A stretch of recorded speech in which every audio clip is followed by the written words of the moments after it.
If you're looking for new speakers for your home theater, well, you're in luck because today we're going to take a look at the Aperion Audio T65 and T65S Theatrus speakers. That's right, speakers made only for your theater. These are dedicated theater speakers. So stick around and we'll get right to it after the break. Before we get started, if you're into tech, hi-fi, or movies, be sure to push the subscribe button for new weekly videos. So let's talk a little bit about exactly what's going on here. So this is a home theater speaker, and I really think this is designed for home theater only, right? So you got magnetic grills, and you got some interesting stuff going on here, right? So in this model, this is the T65 as opposed to the T65S down here, which is the slim version. This is the fatty, and that's the skinny, right? So you're going to be rolling dual 6.5-inch mid-range drivers, a couple of 2-inch dome mid-range, right? So if you take a look here, you can see these are absolutely different than usual, right? They poke out, it's like inverted. And then you've got an AMT tweeter, right? Air motion transformer. This is a bass reflex design, which comes with port plugs so you can make it sealed. And I'll talk a little bit more about my choice for how I would set these up a little bit later. But this is your speaker complement. This is three-way, so this is your highs, mids, and this is your low end. And since they're designed for home theater, they don't really play super low. You know, they're rated to 40 hertz, but that's fine, right? Because in a home theater scenario, you don't need them to play lower. Now, I'll throw up all the specs on the screen so you can see them and look at all that stuff. But remember, these are designed for home theater, so you're going to have subwoofer support. And literally here, I have a couple of 12s in this speaker, which is not related to this speaker at all, but is acting as a speaker stand. But you're always going to have subwoofer support for these in a home theater, so they don't have to play super low. You just need to get them lower than your crossover, and that's going to be around 80. You know, in home theater world, that's the general prevailing wisdom. Now, one thing that's special about these is that there's some magical stuff that goes on in the back, and let's take a look at that. So come on in.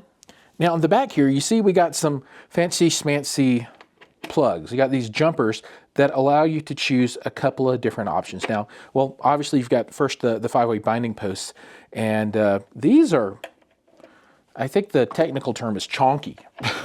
I mean, these things are big. But the two things that I want to point out here is you have a selection that allows you to choose between in-wall and on-wall settings, and then free field or acoustic screen, right? So this setting would be whether you put it behind a screen, and that could be a perf or a woven screen, or if you have it sitting out like I do here. Now, what this does is when you put this into screen mode, this is kind of it doesn't make any changes. What comes in is what comes out. However, when you put it up into free field mode, this is going to attenuate the high end a little bit so that it's not quite as bright. You need the brightness to get through the screen, although when we get to the sound section, I'll get a little more into my thoughts around the sound of the speaker and the use of this. Now, this up here, this is a way to compensate for boundary gain when you put this in wall. So when you put this in wall, it's going to give you a bounce on the bass side, so you're going to get a hump. When you connect this into baffle wall setting, this is going to reduce that bass a little bit to try and help get rid of that boominess. So if you don't have this in wall, if you have it on wall or free field, meaning that you have it on a stand somewhere, definitely use that setting. So these are the options. Now, for me, in a stand mount scenario, I'm going to go free field for both of those settings. Also in the back, you're going to see you have 3 sets of mounting points here, and this is to use the included mounting hardware to mount this in any of the different orientations you might want to put this speaker in. So you'll be able to do this in one of 3 different ways, and I'll show you that on the front.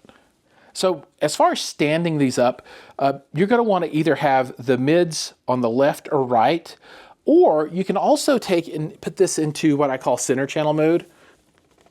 Center channel mode is going to be like so. You could also, I guess, flip it upside down, although the mounting points are designed for this kind of scenario. But if you're going to put it on a stand and you want the tweeter higher, you can do that. So these are very flexible in how you want to stand them up. Also, this logo in the middle, you can pull it out and spin it and put it into whatever orientation works best for your speaker. So this is the correct orientation if you have the speakers this way. This is the T65S. Aperion sent over a couple of the T65s and one of the Slims. This is very similar to the other speaker, same speaker complement, 3-way, same 2-inch mid-range driver, 6.5 inch, and the AMTs.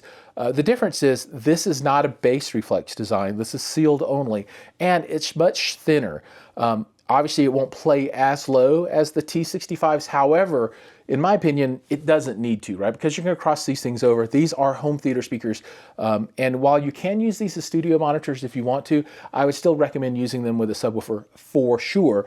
But this is definitely an easier speaker to mount on the wall. It's shallower, it doesn't stick out as far, and it's also a little bit lighter than the bigger brothers. Now, if you do want to use the bigger ones for full range for whatever reason, absolutely you can do that as well. The T65s aren't the big speakers in the series. There's actually 2 models larger than this, so these are kind of the little guys. But I think these are pretty well suited for most home theater applications, and I really want to talk a little bit about use case, right? So this speaker is a good all-around speaker that you can use in any position in your home theater, right? So absolutely great for LCR. You can also use these as surrounds, rear surrounds, and you can even ceiling mount these if you have the right mount for them. Now these are getting pretty heavy, and you would on-wall mount them. Maybe it would be even better to do them in-wall, but these are not angled like a Atmos speaker would be. So to get them on axis, hanging from the ceiling, you'd have to have some kind of mount that comes down so that you can adjust them. And if they ever did fall, man, somebody might die because these are heavy, and you would never want that to happen. But you can use these for any application in your home theater that you want to. Now, a little bit more about the design. This this design is, I don't know, I call it the square design, and I've seen this from a number of other speaker manufacturers out there. I think it was probably first popularized by Miller and Kreisel way back in the day, but you also see Klipsch with speakers like this. So this is a very kind of tried and true form factor for speakers. You also see a lot of studio monitors in this form factor as well. So as far as use cases go, studio monitors, and then in the home theater, you can use these pretty much in any position that you want to, although I think up on the ceiling is going to be a challenging scenario for these guys. Now let's get down to the brass tacks, and that's going to be the sound, right? So first off, let's talk about the ports. I would never run these with the ports open in bass reflex mode unless you don't have subwoofers, and I would never run them without subwoofers. So from my point of view, you should always keep these in seal scenario, because once you get sound underneath port tuning for any speaker, you're going to have phase rotation, they'll go out of phase. So that can cause issues if you have other speakers potentially in different locations that are going to overlap in frequency.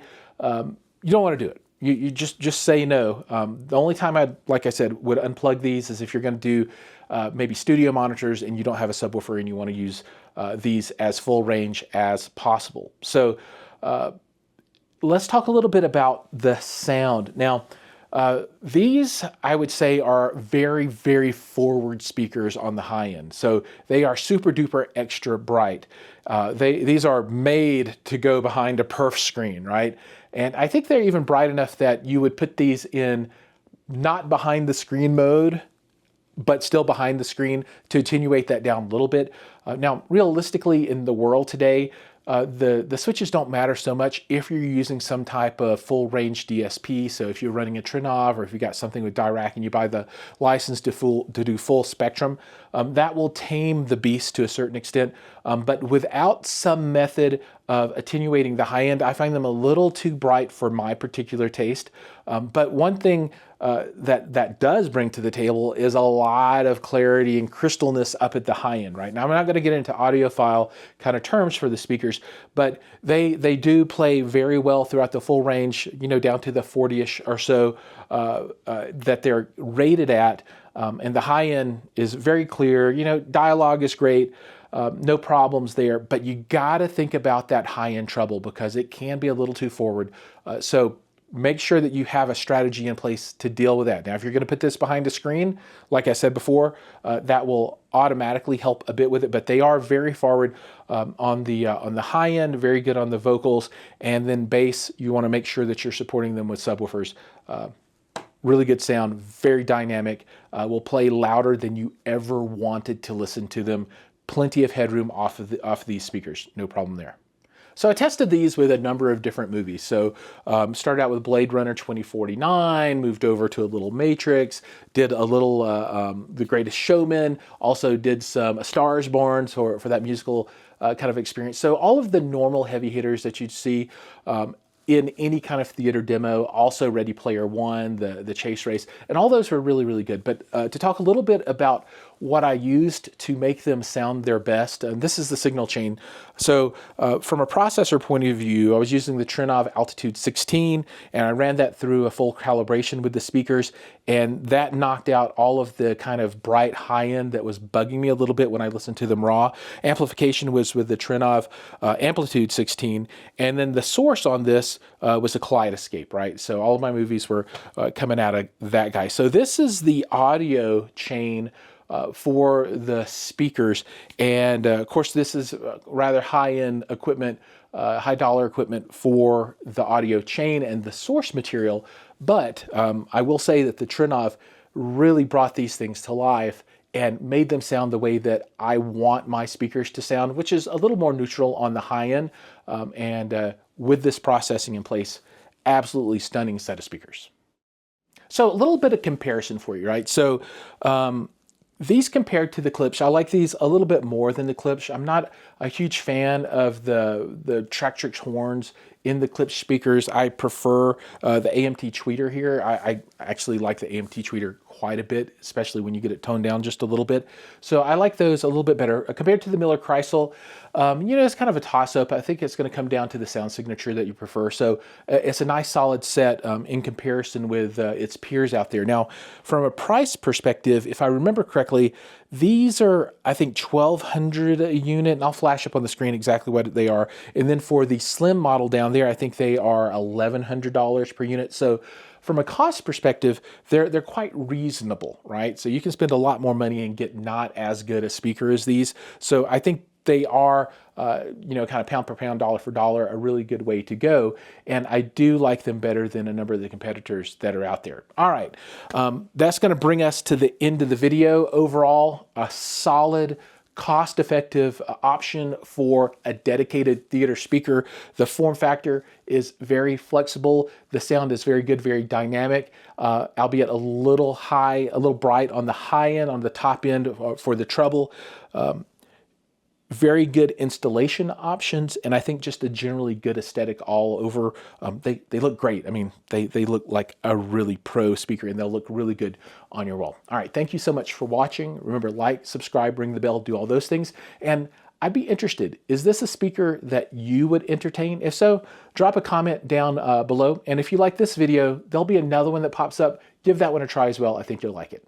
See you guys in the next video.